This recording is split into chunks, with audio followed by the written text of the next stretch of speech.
Hello guys, तो फिर मैं लेकर आ चुका हूं आपके सामने बिल्कुल सटीक क्वेश्चन जो बच्चों ने भेजे हैं 27 और 28 तारीख के। तो मिस क्वेश्चंस होंगे 27 और 28 के, यानी कल के और आज के सभी जो भी मिस क्वेश्चन जितने मेरे पास आ चुके हैं वो सभी क्वेश्चंस आपको सेम टू सेम यहाँ मिल जाएंगे। हाँ, हल्का फुल्का ऐसा होता है जो बच्चा भेजता है उसको एक आधी वैल्यू भूल जाता है, तो उसके हिसाब से क्वेश्चन को थोड़ी बहुत वैल्यू चेंज करनी पड़ती है और सूत्रा चेंज पाएगा, नहीं तो क्वेश्चन की लैंग्वेज सेम होगी जिससे आपको पता लगे किस तरह क्वेश्चन आ रहे हैं। क्वेश्चन कह रहा है पहला, दो ट्रेन विपरीत दिशा में यात्रा करते हो। अच्छा, इस क्वेश्चन से पहले एक छोटी सी एक खुशखबरी देता हूँ। बहुत दिनों से बच्चे इंतजार में थे कि सर लाइव कब से आ रहे हो, तो इस रात मतलब 1 अक्टूबर रात 9 बजे लाइव आने वाला हूं, तो मिलना ना भूले 1 अक्टूबर रात 9 बजे, तो सभी बच्चों को मिलना है, ठीक है। तो देखिए, तो दो ट्रेन विपरीत दिशा में यात्रा करते हुए एक दूसरे को 18 सेकंड में पार करती हैं, ठीक है मेरे भाई। दोनों ने एक दूसरे को पार करा। एक चीज और जो दोनों ट्रेनों में खास थी वो क्या खास थी, दोनों की लंबाई एक बराबर थी, समान थी। तो मैंने पहली की लंबाई x मानी तो दूसरी की भी x, तो इस वजह से दोनों की लंबाई 2x आ गई। अच्छा, एक बात बताऊं, डिस्टेंस क्या होता है, तो आपको सर स्पीड इनटू टाइम, जो कि डिस्टेंस यहाँ पर है वो क्या है, दोनों ट्रेनें अपने अपने आप को पार कर रही हैं, तो दोनों ट्रेनों की लंबाई का टोटल यानी 2x हो गया डिस्टेंस। स्पीड क्या है, स्पीड मेरे भाई क्या है 26 और एक किया 36। अब आपको पता है दोनों ऑपोजिट डायरेक्शन में, कहाँ पे लिखा हो विपरीत, विपरीत यानी ऑपोजिट, तो स्पीड जुड़ जाएगी। स्पीड जुड़ते समय कितने हुई, 6 और 6 12, 62 किलोमीटर प्रति घंटा, तो स्पीड हो गई 62 किलोमीटर प्रति घंटा। और आगे जब आप जाओगे तो आपको पता लगेगा टाइम कितना लग रहा है, 18 सेकंड। तो देखिए, अभी तक जितना सीखा होगा आप सभी ने ये सीखा होगा कि अगर टाइम सेकंड में है तो स्पीड को ही मीटर पर सेकंड में बदल लिए। मीटर पर सेकंड में बदलने के लिए इसके साथ 5/18 की मल्टीप्लाई होगी, जिस वजह से 18 से 18 कट जाएगा। और यहाँ से 2 से जब इसे काटें 2 3 6 2 2 31 इंटू 5, एक्स की वैल्यू आ जाएगी 5 5 5 3 15, यानी एक ट्रेन की लंबाई 155 है तो दूसरी की भी 155 होगी। दूसरे क्वेश्चन पर आते हैं। ये संडे 1 अक्टूबर रात 9 बजे मिल जाना, ठीक है। 1 अक्टूबर को दिन तो आपको याद ही होगा, तो आ जाना। एक लड़की की आयु अपनी बहन की आयु से 6 वर्ष अधिक है, यानी कि एक लड़की जिसे मैं बड़ी बहन मान लेता हूं और अपनी छोटी बहन से वो 6 साल बड़ी है, और साथ ही साथ उसकी और उसकी छोटी बहन की उम्र का टोटल 38 दे रखा है। क्वेश्चन में पूछ रहा है कि उस लड़की की बहन, अब वो बहन क्या, छोटी वाली लड़की जो है इसकी बात की गई है, इसकी उम्र बताओ। तो जब भी दो चीजें प्लस हो और दो चीजें आपस में घट रही हो तो इधर वाले की वैल्यू होती है इन दोनों का गैप, इन दोनों का गैप 32, 32 का आधा 16, ये आंसर हो जाता है, ठीक है। इसके बाद अगले क्वेश्चन पर आ रहे हैं। क्वेश्चन कह रहा है कि किसी संख्या का 1/3 जो है इस संख्या से देखा जाए, तो देखिए 1/3 का मतलब क्या है, देखिए 3 का 1/3 यानी 1 3 से कितना कम है, 2 क्वेश्चन कह रहा है 2 कम नहीं है 6 कम है, इस 2 से कितना गुना आया 3, तो इसी प्रकार ये जो नंबर है 3 3 ना होकर एक्चुअल में 3 गुना आया था 9 होगा, यही पूछा गया है वह संख्या क्या होगी, तो ये आंसर आ गया। अगले क्वेश्चन पर आ रहे हैं। पूछ रहा है इसका मान बताइए। तो देखिए, मैंने सबसे आसान चीज आपको शुरू में कह के चला था, जब भी tan स्क्वायर या कोट स्क्वायर कहीं दिख जाते हैं तो थीटा की वैल्यू क्या लिख लेना, 45 डिग्री। अब अगर आप थीटा की 45 रखोगे तो देखिए ये 1 हो जाए तो 1 + 1 2, तो 1/2, ये भी 1 1 + 1 2 1/2, एक और आधा 1, और एक ही ऑप्शन में दे रखा था, उस बच्चे ने ऑप्शन नहीं भेजे सर की इसका आंसर 1 आ रहा था। मैंने कहा बहुत बढ़िया है, तो आसान सा क्वेश्चन आ गया। एक ये क्वेश्चन भी बहुत आसान था, यहाँ पर अगर इसको मैं थोड़ा सा आपके सामने बड़ा कर दूं शायद आप इसको और अच्छे तरीके से देख पाओ। बहुत ही बेसिक सा क्वेश्चन था। क्वेश्चन में क्या है, क्वेश्चन में कह रहा है देखिए 19 सदस्य, मैंने ये बताया था जब भी ऐसी वैल्यूज आ जाए ना, तो जैसे यहाँ से 3 काट दो और यहाँ से भी इस तरह से 3 काट दो, तो इससे चीज़ें और इजी हो जाती हैं। तो हमने क्या करा, 19 सदस्यों का औसत कितना हो गया मेरे भाई, यहाँ पर थोड़ा सा इसको छोटा कर लेते हैं। 19 सदस्यों का औसत हो गया 16, उसके आगे 20, एक एक्स्ट्रा सदस्य जो था अलग उसका औसत क्या है 20। अब इस तरह के क्वेश्चन को करने का सबसे आसान क्या तरीका होता है, इनके बीच का गैप देखिए, इनके बीच का गैप कितना है 4, इन दोनों टोटल कितना 20। एक्चुअल में ये टोटल 20 ना होकर इस गैप के बराबर होना चाहिए, 4 के बराबर। अब 20 4 कैसे बनेगा, ठीक है। तो आप क्या कर सकते हो इसके साथ या इन दोनों के बीच का गैप 4 ही है ना, ठीक है। तो इन दोनों गैप 20 ना होकर 4 होना चाहिए, तो 20 के साथ क्या गुणा करूँ 4 आ जाएगा, आपका होगा 1/5। तो इसी प्रकार ये दोनों वैल्यू भी 1 और 19 ना होकर ये अपने आप की 1/5 होगी। जब इसके साथ 1/5 की गुणा करोगे तो ये कितना हो जाएगा 0.2। अब आपको यहाँ एक वैल्यू चाहिए जिससे इन दोनों का अंतर 0.2 हो जाए और हो जाए 16.2, ये आ गया औसत। परंतु एक्चुअल में ये समूह का औसत अभी है नहीं। क्यों नहीं है, क्योंकि देखिए यहाँ पे 3 जीरो से और यहाँ पर भी आपके 3 जीरो थे, तो आपको क्या करना है, तो आपको कुछ नहीं है, इसके साथ 3 जीरो की मल्टीप्लाई करनी है, यानी कि 1000 की, बस पॉइंट हटेगा, एक जीरो को हटा देगा, ये 16200, यह आ जाएगा आंसर, ठीक है। आगे चलते हैं। क्वेश्चन पर आए, बेलन के आधार की परिधि 77 दे रखी है, तो आपको बताया परिधि क्या होती है मेरे भाई, बेलन की आधार क्या होता है, बेलन का जो बेस होता है किसी भी बेलन यानी सिलेंडर का बेस क्या होता है, एक सर्कल। तो सर्कल की जो परिधि होती है वो होती है 2πr, जो कि क्वेश्चन में देखिए 77, 2π यानी 22/7 और मल्टीप्लाई r इक्वल टू 77। 11 से 2 पे, 11 से 7 पे, ठीक है। अब ये 7 उधर चलाएगा, ठीक है, 7 × 7, और अगर इसकी बात करें तो 2 × 2, ये आपका 4 नीचे आ जाएगा, ठीक है। इस तरह से ये बन जाए, तो ये हमारी क्या हो गई, रेडियस हो गई। अब आगे क्या पूछा गया कि इसका संपूर्ण पृष्ठीय क्षेत्रफल, संपूर्ण पृष्ठीय क्षेत्रफल में आप अगर देखोगे नॉर्मल कर्व सरफेस एरिया जो होता है वो होता है चारों तरफ का एरिया, वो होता है 2πRH, और इसके अंदर संपूर्ण में टोटल वाले में ऊपर और नीचे वाले हिस्से का एरिया यानी सर्कल का एरिया जुड़ जाता है, जिस वजह से 2πr का स्क्वायर और जोड़ दिया जाता है। जब इसमें से कॉमन लेते हैं तो 2πr कॉमन आता है, अंदर h + r आया था, यहाँ पर h की वैल्यू 2 और r की वैल्यू ये पुट कर देना, आपका आंसर आ जाएगा। आगे चलते हैं, ये क्वेश्चन, इस क्वेश्चन की अगर आप बात करो तो देखिए कहीं ना कहीं a² - b² वाली कंडीशन है। जब भी आपको इस तरह की कंडीशन दिखे a² - b², तो आप क्या करोगे, a + b और ब्रैकेट a - b, ठीक है, ओके। अब उसके बाद अगर आप यहाँ पर देख रहे हो तो इस हिस्से का स्क्वायर माइनस इस हिस्से का स्क्वायर, यानी कि ये हिस्सा यानी x का square plus xy plus y का स्क्वायर प्लस में x का स्क्वायर माइनस xy प्लस में y का स्क्वायर, तो a + b हो गया और ब्रैकेट क्लोज a - b।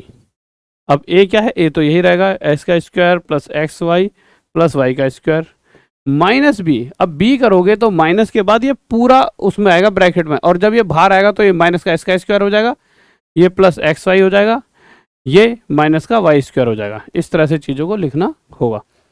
ये और ये कट जाएगा तो यहाँ से आ जाएगा 2x का स्क्वायर प्लस y का स्क्वायर, क्योंकि देखिए 2 बार x का स्क्वायर आ रहा है और 2 बार y का स्क्वायर, और यहाँ पर क्या आ जाएगा मेरे भाई, आपका ये x का स्क्वायर कट जाएगा और ये y का स्क्वायर, तो यहाँ पर आ जाएगा 2xy।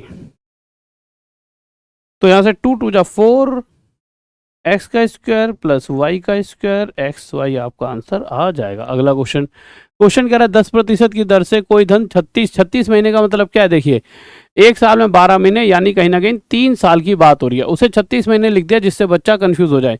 अब 3 साल में तो 10% के हिसाब से 3 साल में टोटल 30% ब्याज मिलेगा, तो 30% अगर मिलेगा तो सामने वाला मुझे कितना देगा, 100% जो मैंने दिया था उसके अलावा 30% एक्स्ट्रा, यानी वो मुझे 130% देगा।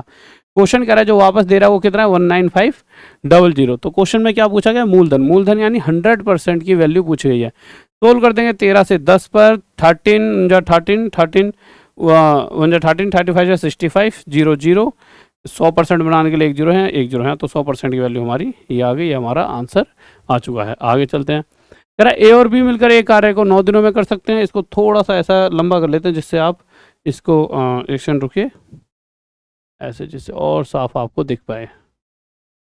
अभी आपको साफ दिख रहा होगा, ठीक है, लीजिए। क्वेश्चन कह रहा है a और b मिलकर एक काम 9 दिन में करते हैं, तो a और b एक काम मिलकर 9 दिन में करते हैं। आगे क्या कहा गया है, यदि दिए गए समय में a b के कार्य का 3 गुना कार्य कर सकता है, तो मेरे भाई a b से 3 गुना ज़्यादा कार्य करता है, 3 गुना एफिशिएंट है, ठीक है। तो a अकेले काम को कितने दिन में करेगा। सबसे पहली बात, अगर ये दोनों मिलकर करते हैं तो एक दिन में 4 की रफ्तार से करते हो, 9 दिन में काम खत्म, और इसी पूरे काम को a यानी 3 की रफ्तार से कितने दिन में कर देगा, 3 3 4 3 12 दिन में निपटा देगा, ठीक है। आगे चलते हैं, अगला क्वेश्चन क्या कर रहा है, इसको भी थोड़ा सा बड़ा कर लेते हैं, लीजिए, जैसे थोड़ा सा आपको ये साफ दिख पाए। तो क्वेश्चन क्या कर रहा है, क्वेश्चन क्या कर रहा है, 4/a का 4/5 a का 3b = 2/3 c। तो a b और c का आपसे रेशो पूछा है। देखिए आप 2-3 तरीकों से इस क्वेश्चन का आंसर दे सकते हो। देखिए पहला तरीका, जब भी आप इक्वल को रेशो में बदलोगे तो मेरे भाई इसके साथ वाली वैल्यूज ना पलट जाया करती हैं, और पलट कर नीचे लिख दो। जैसे कि अगर मैं आपको बताऊं तो a/b/c, तो आप क्या लिख दोगे, ये 5/4 हो जाएगा, रेशो ये 1/3 हो जाएगा, रेशो ये 3/2 हो जाएगा, ठीक है। इसके बाद आपको क्या करना है, आप 5 3 2 को हटाने के लिए एलसीएम लोगे तो 12 आ गया, तो 12 की मल्टीप्लाई यहाँ, 12 की मल्टीप्लाई यहाँ और 12 की मल्टीप्लाई यहाँ, तो 4 3 × 12 5 3 × 15 3 4 × 12, ये हमारा 4 आ गया, 2 6 × 12 6 3 × 18, और यही हमारा ABC का रेशो आपके पास आ जाएगा। आगे चलते हैं, ठीक है, लीजिए। कह रहा एक शहर की जनसंख्या पहले वर्ष 10% बढ़ती है, जब भी किसी चीज़ में बढ़ोतरी हो उतने % और उतने प्रतिशत की कमी, तो जो इनके आगे जो ये पहले वाली वैल्यू होती है ना, इन दोनों का मल्टीप्लाई कर दीजिए, एक आ गया और इतने प्रतिशत की हमेशा क्या हो जाती है, कमी हो जाती है। आगे चलते हैं। क्वेश्चन कह रहा है एक नल किसी टंकी को 30 घंटे में भरता है और दूसरा 50 घंटे में खाली करता है, तो एक भर रहा है तो प्लस लिख देंगे और एक खाली कर रहा है तो 50 लिख देंगे, सॉरी माइनस। यहाँ से एलसीएम लिया 150 आ गया, 3 से 5 पर, 5 से 3 पर। भरने की रफ्तार 5 है, खाली करने की 3। अगर दोनों को खोल दूंगा तो 5 जितने समय में भरेगा उतने समय में 3 बाहर चला जाएगा और सिर्फ 2 ही पानी मतलब उस 1 घंटे में बचेगा उस टंकी में। तो 150 पानी 2 की रफ्तार से 75 घंटे में भर जाएगा, क्योंकि दोनों खोल दिए जाए तभी उसने पूछा है। शालिनी की आयु उसके 2 पुत्रों की आयु के योग की 8 गुनी है। तो देखिए शालिनी की आयु उसके जो दोनों पुत्र हैं उन दोनों पुत्रों की आयु के योग की 8 गुनी है। तो शालिनी और उन दोनों के पुत्र जो है इसका ये 8 गुना है। पुत्रों को बेटा लिख लेते हैं। और कुछ समय के बाद, कितने साल बाद, 6 साल बाद, तो 6 साल के बाद, और अगर देखा जाए तो उनके बेटों का टोटल में, देखिए इसकी उम्र में तो 6 जुड़ चुका है, इसके जो बेटे हैं इनकी उम्र में कितना जुड़ चुका हो, तो आप नॉर्मल सी बात कहोगे सर एक बेटे की उम्र में 6 तो 2 बेटे की उम्र में 12 जुड़ चुका होगा। तो कहीं ना कहीं जब हम 6 साल बाद जा रहे हैं तो इन दोनों बेटों की उम्र में 12 जुड़ चुका होगा, तब जाके इनके टोटल से शालिनी की आयु उसके दोनों पुत्रों की आयु की 4 गुना हो जाएगी। तो इस समय 4 गुनी हो जाएगी। ठीक है, तो आपको बस इतना सा करना था। देखिए सिंपल सी बात थी, इसे 8x इसे 1x। ठीक है, तो पहले वाली 8x प्लस 6 अपोन में 1x प्लस में 12 इक्वल्स टू आपका कितना आ जाएगा मेरे भाई, 4/1। आप इस तरह से कर दो। अब उसके बाद सॉल्व कर दीजिए तो ये आ जाएगा आपका 8x plus 6 equals to 4x plus में 12 4 जा 48, जगह नहीं बची, कोई दिक्कत नहीं है। अब 6 उधर चले आएगा तो ये आ जाएगा 42, 4x इधर आ जाएगा तो ये आ जाएगा 4x आ जाएगा माइनस का। इसको सोल्व कर दीजिए तो 2 2 जा 4, ये 21 पर चले आया तो 2x की वैल्यू 21 आ गई। हमें किसकी वैल्यू चाहिए, हमें 8x की चाहिए। तो 2x की वैल्यू 21 है, 8x यानी 2x का 4 गुना, तो इसका 4 गुना यानी 84। तो इसकी जो उम्र है, जो इनकी माता जी है उसकी उम्र 84 आ जाएगी। क्वेश्चन क्या कह रहा है, इसका दूसरा तरीका भी है बट ये सबसे बेस्ट है, इससे आपको ज़्यादा अच्छा रहेगा। ए किसी काम को 8 दिन में और करता है, बी उसी काम को 12 दिन में करता है। तो देखिए ए किसी काम को 8 दिन में करता है, बी उसी काम को 12 दिन में करता है। एलसीएम लिया 24, 8 से 3 पर, 12 से 2 पर। क्वेश्चन कह रहा है ए और बी साथ मिलकर काम करते हैं, इसके बाद ए काम होने से 3 दिन पहले, जब भी कोई काम खत्म होने से पहले काम छोड़कर जाता है तो कोशिश कीजिए उससे कहिए थोड़े दिन और काम पे रुक जाए, यानी 3 3 9, यानी अगर मैं उसे काम से पहले जाने ना दूं, उस दिन तक उसे काम पर रहने दूं जिस दिन तक काम चलाए, तो उस कंडीशन में 9 काम एक्स्ट्रा होता, 9 4 13, यानी टोटल फिर 30 काम हो रहा होता। ये 33 काम कब होता, जब 3 और 2 5 की रफ्तार से ये दोनों आखिरी दिन तक काम करते। तो 5 6 जा 36, 3/5 डेज में ये काम पूरा हो रहा होता। आगे चलते हैं। क्वेश्चन कह रहा है 10 20 और 30% की एकल छूट बताओ, यानी सिंगल डिस्काउंट बताओ। ठीक है, तो 10%, 10 से 9, 20% 1/5 होता है, 30% 3/10 होता है। तो यहाँ पे 5 से 4, ये हो जाएगा 10 से 7। सोल्व कर दीजिए, ये हो जाएगा 500, ये हो जाएगा मेरे भाई 9 4 जा 36, 7 6 जा 42 का 2 हासिल 4, 7 3 जा 21 25 252। ठीक है, अब देखिए ये इससे कितना कम है, तो आप देखोगे तो 48 तो ये हो गया, उसके अलावा ये इससे 248 के करीब कम है। तो 500 पे 248 मल्टीप्लाई के लिए 100, सॉल्व कर दीजिए, आपका आंसर आ जाएगा। ठीक है, कैसे कैसे आसान रहेगा आपके लिए, काट दीजिए आप इसको, 2 से 2 पे, 2 से 2 0, इसके नीचे 2 की मल्टीप्लाई, इसके 2 8 जा 16 6 2 4 जा 8 9 और 2 2 जा 4 49.6%। अब इसे और आसान बनाया जा सकता था। आप कैसे आसान कर सकते थे, देखिए आपको मैंने बहुत बार बता रखा है कि बच्चों देखो होता क्या है, जब भी ना यहाँ 100 हो और यहाँ मतलब कुछ भी हो तो ना चीज़ें बहुत इजी हो जाती है, जितना कम है उतने प्रतिशत की कमी। अब 100 तो इसे बना नहीं सकते, तो क्यों ना इसे 1000 बना दो, तो 2 की मल्टीप्लाई यहाँ 2 की। अब देखिए कितना आसान हो जाएगा, ये 1000 हो गया, 2 2 4, 2 5 जा 10 का 0 हासिल 1, 2 2 जा 4 4, 2 5 जा 10 जो है 2 2 4 5, 504। ये इससे कितना कम है, तो आप देखोगे ये इससे कितना कम है, 496 कम है। अब अगर 1000 को 100 बनाएंगे तो नीचे 10 से डिवाइड करना पड़ेगा, इसी तरह से इसे 10 से डिवाइड करके और इतना प्रतिशत कम, डायरेक्ट ये आंसर आपका आ जाता है। ठीक है, अगला क्वेश्चन देख लेते हैं। अगला क्वेश्चन तो मेरे भाई सीधा रात 9 बजे 1 अक्टूबर को होगा। वैसे तो रात 9 बजे डेली आता हूं मैं, परंतु इस दिन मैं लाइव आ रहा हूं और एक महा मैराथन क्लास लेकर, और हर एक बच्चे की चाहते सर डीआई पढ़ा दो। डीआई हर एक किसी के एग्जाम में आता है। अगर यूपी ट्रिपल एससी पीईटी की बात करें तो यहाँ तो बहुत ही ज़्यादा मतलब मैक्सिमम डीआई पूछा जाता है इस पेपर में। ठीक है, मैथ के मामले में। परंतु और भी एग्जाम्स में डीआई हमेशा पूछा जाता है, 3-4 क्वेश्चन, तो कोई ऐसा एग्जाम मैंने देखा नहीं जिसमें नहीं आता हो। तो आप सभी के लिए फायदेमंद होगा, क्योंकि डीआई तो देखिए डीआई है। तो मेरे भाई ग्राफ तालिका जिसे कहते हैं, ग्राफ वगैरह आप सभी ने पढ़ा है, तो ग्राफ से रिलेटेड बहुत बेहतरीन सी क्लास होने वाली है, बहुत मजा आएगा। तो सभी रात 9 बजे जुड़ना ना भूलें। और मेरे भाई मैथ्स का बाप कोर्स, सभी बच्चे इसमें जुड़ जाइए, बेहतरीन सी क्लास चल रही है। और माँ MAA माँ 300 कोड यूज़ करके इस बैच में जुड़ सकते हैं। 100% सिलेक्शन आपको मिलेगा। जितना मैं पढ़ाऊँ उतना अगर ढंग से पढ़ लिया तो आपका एक नंबर भी नहीं घटेगा, इसकी गारंटी है। इस बैच को बनाया ही इसलिए मैथ्स का बाप कोर्स गया है कि मतलब इसके अंदर से आपका एक भी नंबर कटने नहीं वाला। तो माँ 300 फिर से बता देता हूँ, कोड क्या है, माँ 300 MAA माँ 300। ठीक है, तो इस कोड का यूज़ करें और 30% एक्स्ट्रा डिस्काउंट लें।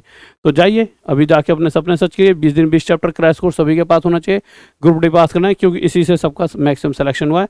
और फ्री बुक्स भी हमारी ऐप पर मिल रही है। यहाँ पे देखिए बाई बुक का ऑप्शन होगा सबसे नीचे ऐप के, जैसे खोलोगे तो बाई बुक का, वहाँ जाके फ्री बुक्स ले सकते हो। Okay bye, love you. फिर रात में 9 बजे मिलता है। जय हिंद, जय भारत, बाय।